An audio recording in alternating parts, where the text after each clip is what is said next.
What's the motivator behind your mechanics?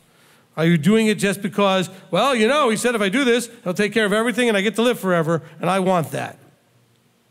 But he doesn't want you to just want that, because the living forever is a relational thing, because when we read Revelation, he will be here amongst us in that forever period, in that time frame called forever in the kingdom. And so he wants us to have a relationship that's appropriate in relating with him, so that when we live forever with him, we have that right relationship.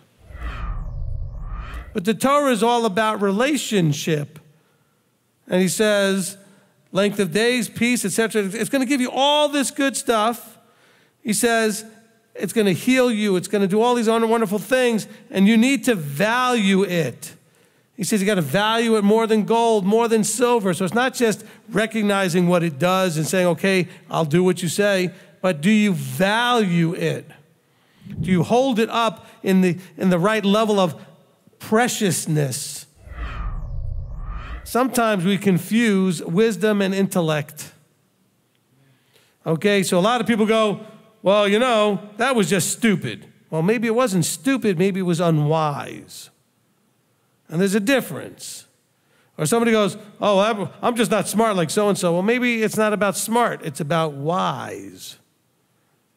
Got a lot of very smart people with high intellect doing very unwise things.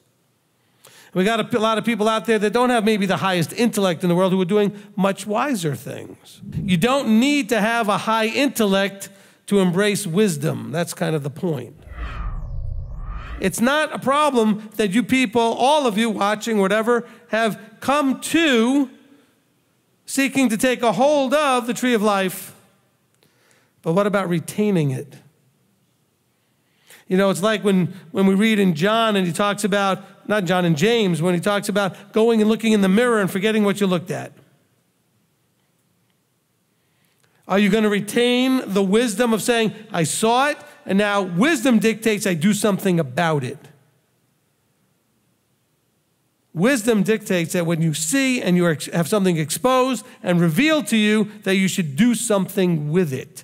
That's why you have parables like the parable of the talents, and they were given out. And what did Yeshua want to see? He wanted to see what they did with it. Now, the reason you're here and not still in the mainstream is you came to realize that path doesn't necessarily lead where you're trying to go. So you changed your path.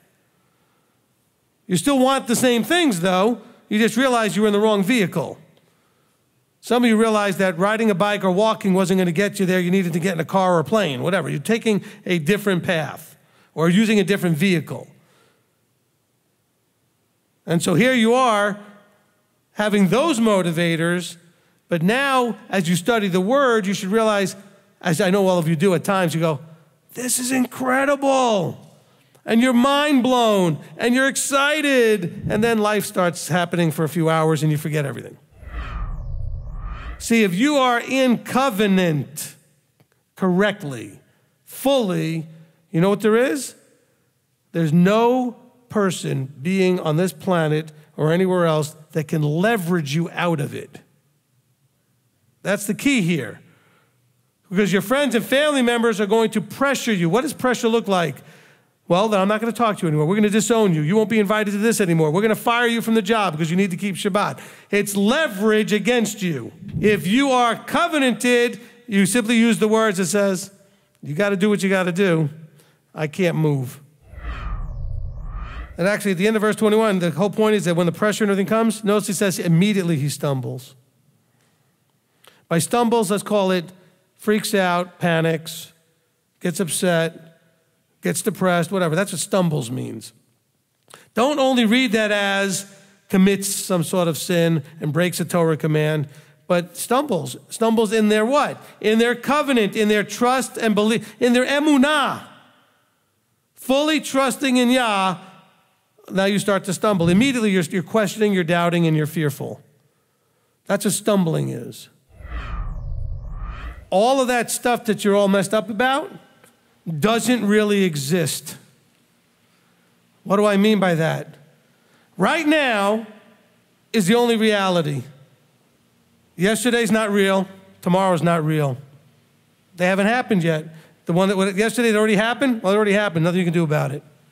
Tomorrow hasn't happened yet. So the only reality is now. Right now, do you have food, shelter, clothing, whatever? Do you have those things? Then why are you worried about tomorrow? And certainly, why are you all upset about what happened yesterday? That's yesterday. It's gone. Yahweh built the whole earth in a relational manner.